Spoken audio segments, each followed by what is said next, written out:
And I just want you to tell me your name, what you do, how long you've been in Extension, and then we'll kind of go from there. Okay, I'm Terri Gibb. I'm with Michigan State University Extension. I've been with them for, it'll be 28 years tomorrow.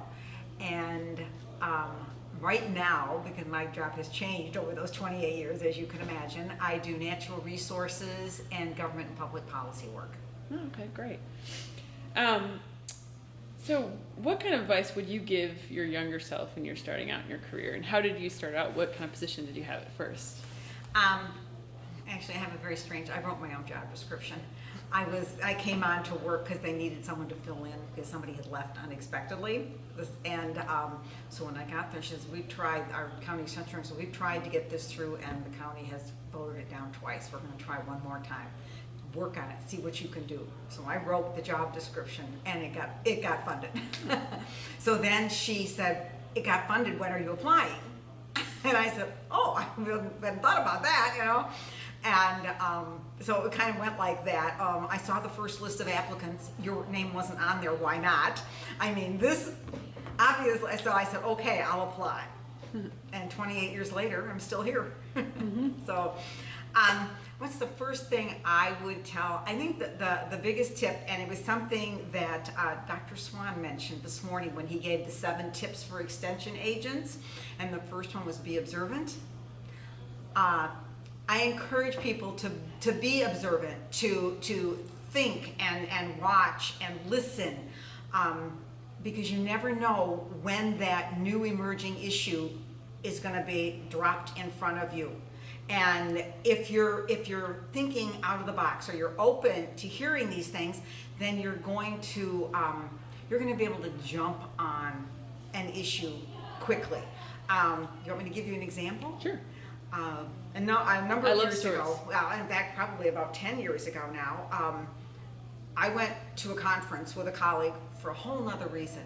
And during one of the presentations, they happened to mention that Macomb County, where I'm based, is one of the hardest hit by foreclosure. We looked at each other and said, what?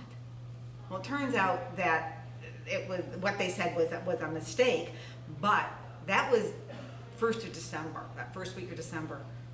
We had an educational program up and running in March, 3 months later. And we just kept expanding it. So that's another thing. Another thing that I was thinking is, just realize that extension is on-the-job training. It always is. We knew nothing about foreclosure. We learned as we went. We became the go-to agency for the state on foreclosure when we knew nothing.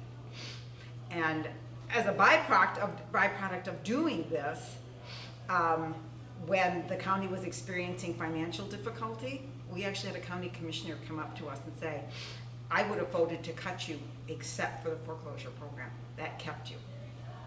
And we went, whoa, you know? So I think just be observant, be willing to think outside the box and listen for those things, and, you know, use your instinct. I mean, a lot of people would have heard that and they just would have said, oh, that's too bad, and moved on. But we took it and ran with it, and it worked. That's great.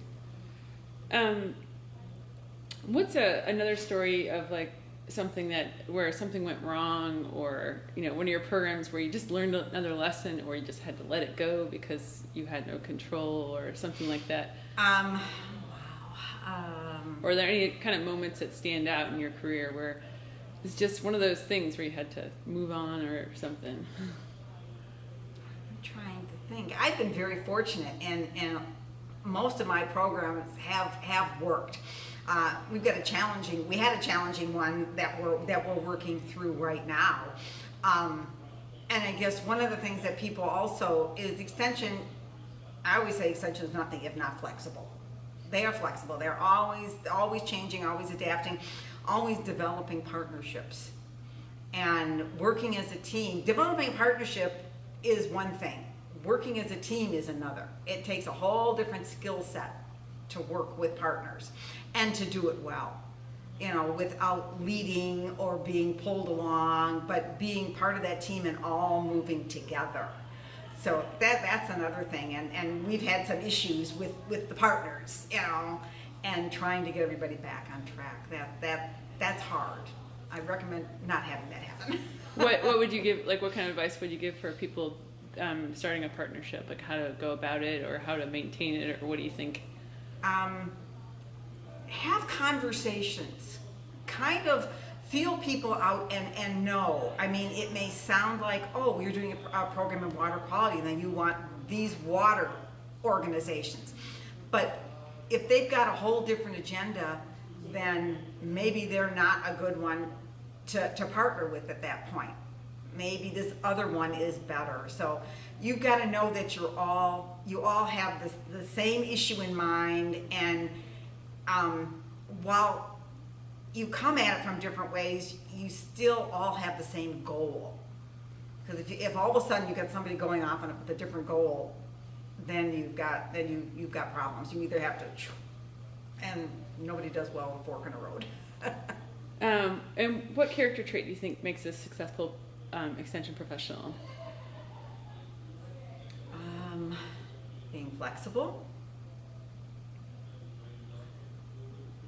being able to, for me, programs don't die because of some big issue. They die because of some little detail that you missed.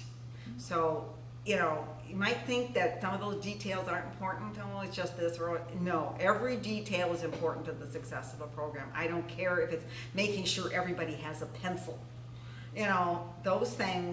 Those things can make or break. So details are important. So they need to be flexible. They need to see the big picture. And this is hard. Either people are usually big picture people or they're detail people. And extension people need to train themselves to kind of be both. They have to see the big picture so they know where they're going and how they're going to get there.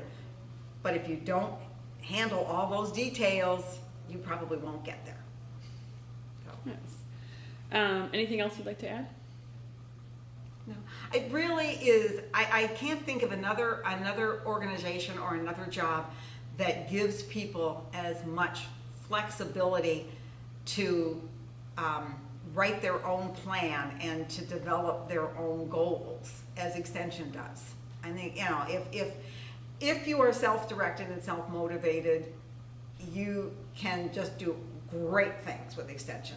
If you're not, then you're probably going to have issues. I guess one other question would be, do you have any particular mentor, or can you think of any tip or early lesson that someone passed on to you that's kind of stuck with you? I had two mentors. The first one I mentioned, the county extension director that, pushed me into the job and then helped. But the county extension director that followed her name was Marilyn Rudzinski, and she is really taught all of the agents, and we're now called educators, in our office, and in fact even statewide, a lot about programming, about entrepreneurship. We were doing entrepreneurship before a lot of extension even knew the word, and we were constantly being held up as, if you want to learn how to do this, how to get grants, how to get funding for programs that you want to happen, go talk to Marilyn. So I learned a lot from her on how to be entrepreneurial, and then after you get the money, how to manage it. So number one, it goes as far as it can, but that you can account for every penny of that when it comes time. She was just excellent at that, and she really trained everybody under her to be that way, and that's really important. Do you have any advice for new extension specialists on how to work with agents? Because we know that extension specialists kind of get thrown into a job which is different than what they got their PhD or their master's for. Us out in the field, one of our biggest things is a specialist from campus will come out, and we're lucky if we hear about it after they leave. So I think that communication is probably the big thing. If you're going to a county, even if the local extension office isn't involved in it, it doesn't hurt to shoot out an email or send a call or something and say, I'm gonna be here doing such and such. Because, nobody likes to get blindsided. And have that person you're working with in the county come up to you and say, oh yeah, so-and-so was here and we had this great conversation, and you're looking like, a deer in the headlights. Because you have no clue why they were there or that they were there. In some cases, even who the specialist was, And so I think that's kind of that's always the big gripe that you hear between campus and the field is that, but it still is an issue. It's been an issue the whole 28 years I've been here, so. That's good. All right, anything else to add? I can't think of anything. Cool. I thought this was gonna be 30 seconds.